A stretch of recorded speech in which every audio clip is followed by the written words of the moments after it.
But we've got a good friend of ours, Perry Freeman. He is owner operator over at Charleston Sports Pub in downtown Clemson and all over Charleston. And I mean, I don't even know how many places he has right now. He's just opening up one everywhere. Every other month, he's opening up a new location. It seems like, but he's got one in downtown Greenville as well. Welcome to the show, Perry. I appreciate you joining us for segment number 3. Let me unmute Perry real quick. Welcome to the show, Perry. Can you hear me? Yeah, hey, thanks for having me, guys. I'm glad to be on. Well, you know, I always have to have one technical hiccup, and there it was. So I muted you when I didn't mean to. But welcome to the show, Perry. A lot of people are wondering, what are we talking about segment number 3?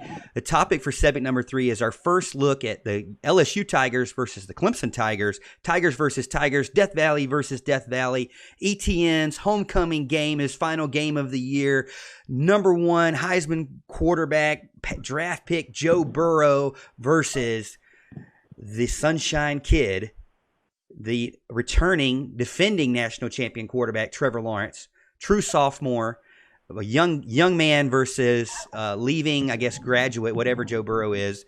But I saw a post that you put up recently on Facebook, Perry, that talked about the odds before the game and then the odds after the Oklahoma LSU game, and you felt like that a lot of people were jumping the gun. Give us a little bit more about what you think is going on with Vegas, because you're the locksmith. You do picks over on your page. Give us a little bit more about what you think's going on there and what your thoughts are. Yeah, you know, the funny thing is I was actually texting buddies and I said, just wait to how crazy this line gets. Because, you know, I knew what would happen is public perception. People jumped all over how good LSU was. Now, LSU's good. I mean, there's no, you know, this team isn't some, you know, laughing stock. They're good. You know, I think they're up there with Clemson. I think they're as good as Clemson. I don't think they're a 6-point favorite. You know, I think that's sort of comical at this stage. You know, but on Friday, if you would have told anybody in America, I'll give you Clemson +6 in the national championship, I don't think people would have been able to sell off their property fast enough to get cash in. I mean, I think you would have had all of America jumping on this, you know, but people tried to compare LSU, Oklahoma. They tried to go apples to apples as if Oklahoma was as good as Ohio State is, which is comical. I personally think Clemson or Ohio State would have had very similar results as LSU did. I think Oklahoma was banged up. You're talking about a team that already doesn't play defense, and, you know, they took away their best end rusher was out, their best safety was out, or corner, I can't remember what he was. I mean, they were down, you know, and it's not taken from LSU. These guys are good, and it's going to be a heck of a natty, but you can't go apples to apples on Ohio State and Oklahoma. You just can't. But that's what the public has done, and it's created really good value for people that, you know, get interested in maybe betting on a game, because you have, you know, on Friday, Clemson would have been -1. You know, they both play, they both win, and now Clemson's +6.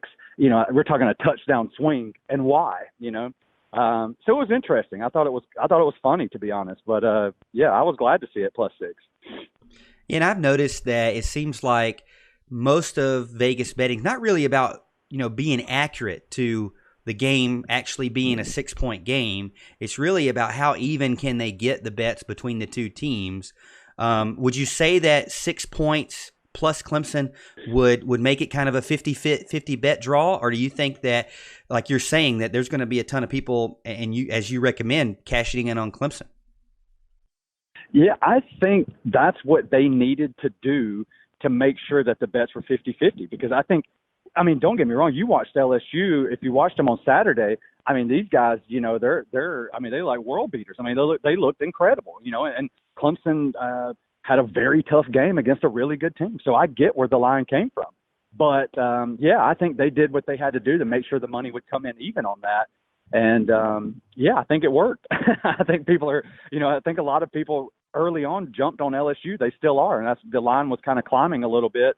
And now it's sort of normalized out, because I think the average Joe bettor, his money stopped coming in. And now some more of the smart money's coming in, and they're saying pretty much what I'm saying is like, holy cow, you're going to give me Clemson +6? Yeah, I'm all in. I'll take that for sure.